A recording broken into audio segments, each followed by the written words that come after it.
my name is Caitlin Mahag and welcome to my channel. If you're tuning in for the first time, my channel is about narcissistic abuse, emotional abuse, and also just narcissistic personality disorder.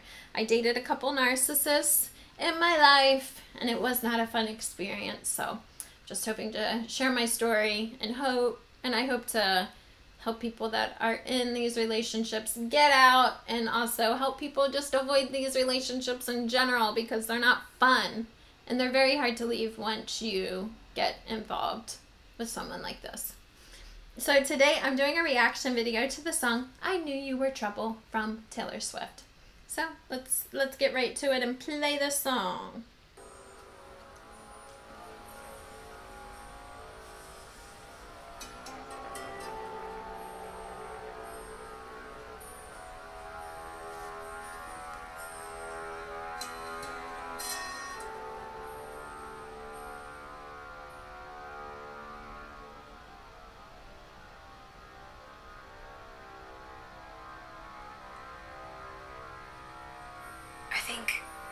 I think when it's all over, it just comes back in flashes, you know? It's like a kaleidoscope of memories, but it just all comes back. But he never does. Yeah, I mean, pertaining to a narcissistic relationship, yeah, she's waking up alone. Lord knows what happened to her. She's just having a kaleidoscope of memories, and we see this guy, like, flashes of him, who I would assume is a toxic person. And yeah, I mean, yeah, she's having this kaleidoscope of memories that she can't forget, she can't let go of. But at the same time, this man is not here. And that's one of the big issues with narcissism and being in relationships with these people, and even getting out of relationships with these people. The memories of them, the memories that you guys shared. I mean, they can haunt you for a long time. But at the same time, the narcissist is not here. They're nowhere to be found. And even when you're with a narcissist, it can be that way. Narcissists make promises, they make false promises, and then they leave you high and dry and you're lonely. So time is just such a big factor in these relationships, because you're not only spending time with them, but when you're not with them, your mind and your time is being consumed with them and trying to make sense of the events that happened and the memories you had with them. I think part of me knew the second I saw him that this would happen. It's not really anything he said or anything he did. It was the feeling that came along with it. And crazy thing is, I don't know if I'm ever going to feel that way again. But I don't know if I should. Yeah, she's saying her, like, intuition felt that something was sort of off from the get-go. And she felt good when she was with him. And that's what gets you hooked to these people, is that the initial beginning stages of being with them, it feels amazing. And you just want to taste it over and over and over again. But at the same time, there is something off. And the more you hang out with them, the more these, like, little red flags will be coming out that make you sort of... It makes you sort of question yourself. And yeah, you kind of are sort of realizing that this relationship is different than other relationships you have been through. You're getting a feeling that you have never had with someone before, and the feeling feels good. But at the same time, there are things that are happening to you and emotions that you're feeling that you know you shouldn't be feeling. And I think that's your kind of gut instincts coming into play. And she's saying, yeah, like, I'll never feel that way again. But then again, I don't know that I should feel that way ever again. And yeah, that's true. Like, you're not going to feel that way with a neurotypical person, someone that doesn't have narcissistic personality disorder. And that's ultimately a healthy relationship. Yeah, let's continue.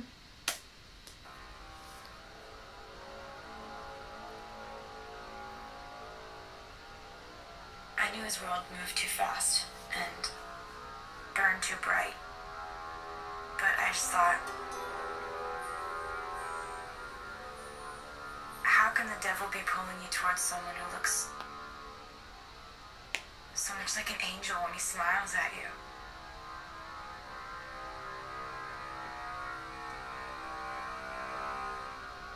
Maybe he knew that when he saw me. I guess I just lost my balance.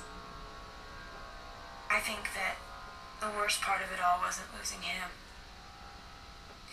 It was losing me. Yeah, and, you know, she's saying that, you know, the devil was sort of, how could the devil bring you to someone that looks like an angel on the outside? And that's the mask that a narcissist wears. They put on this show, and they look, a lot of them are very charming and good looking people, and you fall for the illusion they give you on the outside without knowing who they are on the inside. And she's like, maybe he knew that. Yeah, I mean, narcissists, they target specific people. They target people with a lot of empathy. And they can spot empaths so easily. It just, if you're an empath, apparently it just, you glow in a room to a narcissist. They can spot you. And oh my God, yeah, both of my narcissists, I feel like, looking back on it, like the initial stages of them meeting me and getting to know me, it was like I was prey and they were the predator. Like, they were just like completely tunnel vision focused on winning me over. And yeah, she said, yeah, the worst part of it all is not just, it wasn't losing him necessarily. It was losing herself. And that is one of the hardest things. Like, not only when you are with a narcissist, and they discard you, they break up with you, not only are you going through a breakup, which is hard for anyone to go through, but you have no sense of identity anymore, or self-worth. The narcissist just took it away from you, and now you have to, I mean, you got to try to find it again. But losing your sense of self is the hardest part, because in narcissists, I think they want you to lose your sense of self. That's what makes you stay in these relationships so long. Because if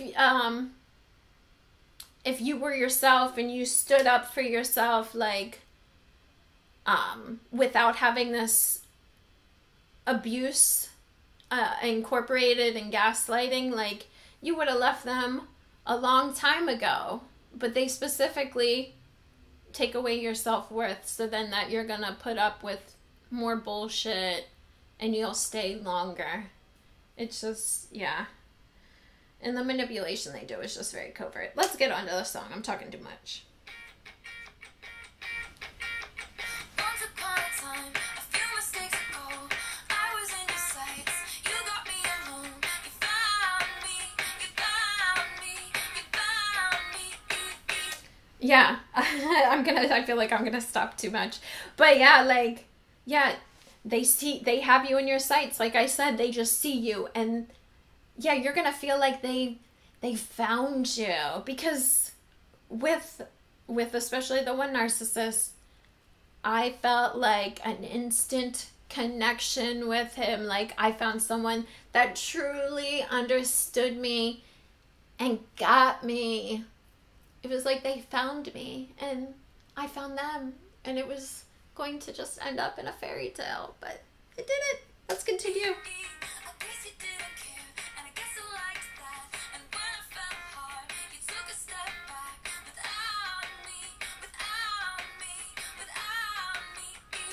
Yeah, so they're gonna try to win you over, and then once they have you and you're like, yeah, we're gonna do this, and you're there with open arms and you're just living in a fairy tale world, that once they have you, then they start taking a step back. That's when the devaluation phase comes into play. That's when the abuse starts coming into play. Suddenly, you guys were on the same level initially in this love bombing phase. You felt like you guys were just one. And then suddenly, they start taking steps back, and you're like, wait, what's going on? Like, you were, like, it was this way before, now suddenly you're acting a little funny. And they'll continue to do this. And yeah, it makes you question yourself, your self-worth, and this is what they do.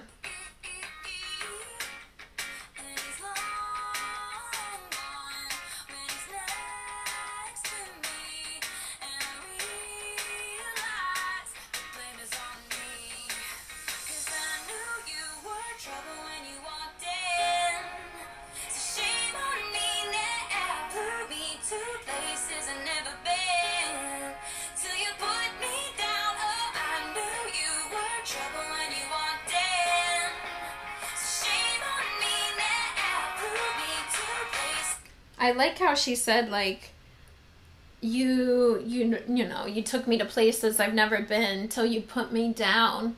Like, that just reminds me of, like, how narcissists see people as objects. They pick up the object, they use it, they play with it, they're enjoying it.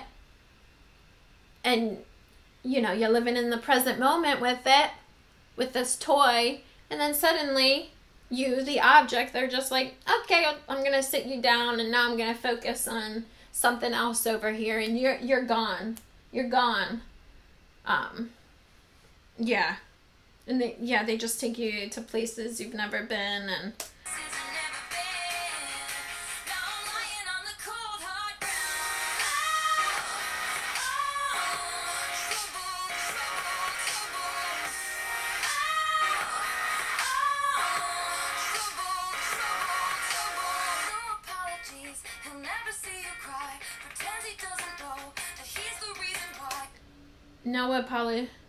no apologies. Yeah, I'm assuming she's talking about him. Like, he would never apologize if he's a narcissist. They're gonna blame you for the fact that you're feeling sort of out of sorts. And then pretend he doesn't know that. I think that it's gonna continue a little more. Let's.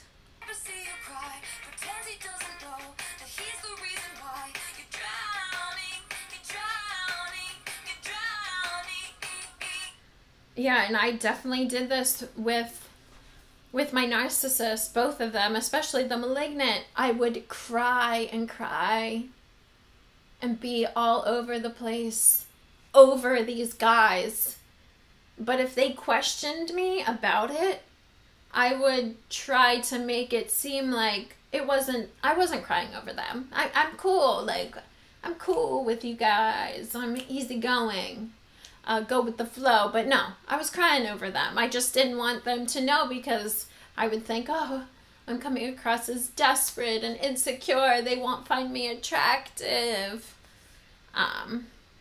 But yeah, they were the reason 100% why I was crying and why I was, like, drowning.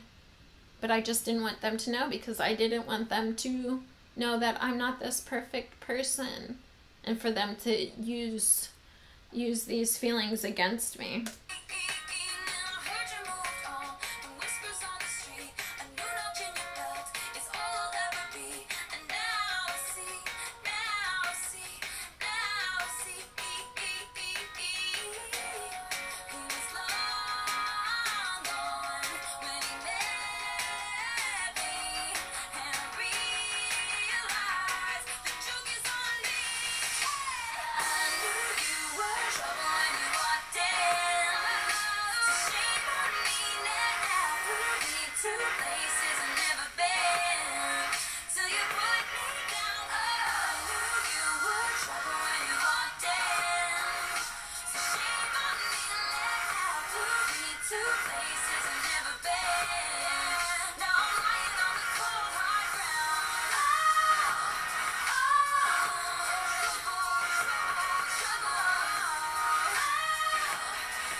And yeah, like, yeah, she's going through this pain and she's involved in this situation that she didn't even want to be involved in. The police cars are coming out.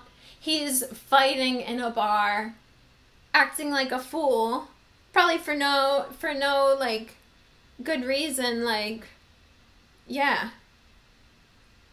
it's just narcissist love drama. And yeah, he doesn't care. It's about his ego and him. G said earlier, like, he moved on. And yeah, she's just a notch on his belt. Yeah. It kind of stinks, like, because, yeah, narcissists, they can just go one person right after the other, and they'll make you feel like you were just an amazing part of their life, but then they move on so quickly, and you're like, damn, like, wow, it was just a notch on your belt, wasn't it?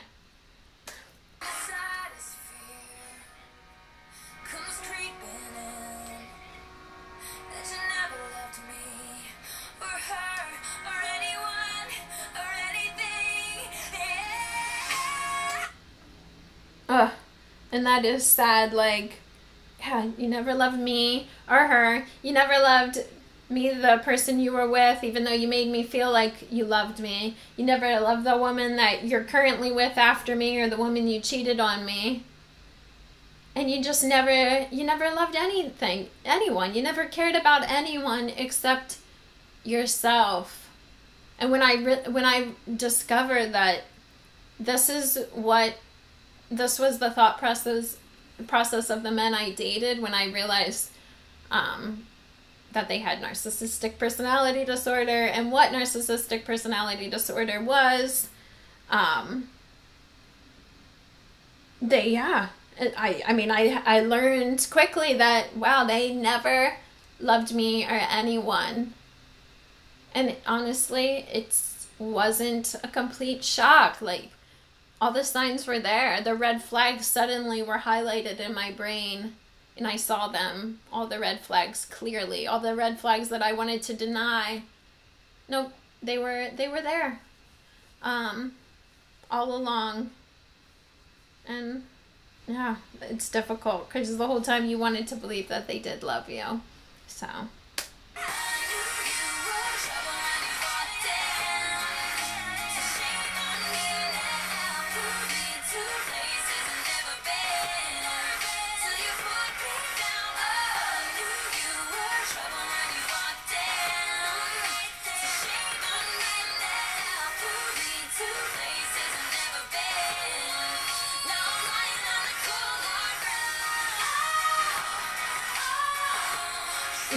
Yeah, look at him.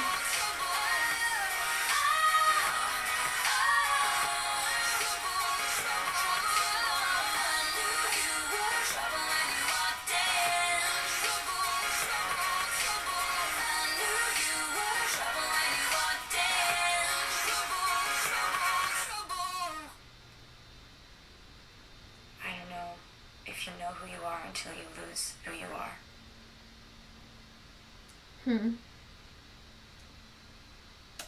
Yeah, wow, that's definitely about a narcissist.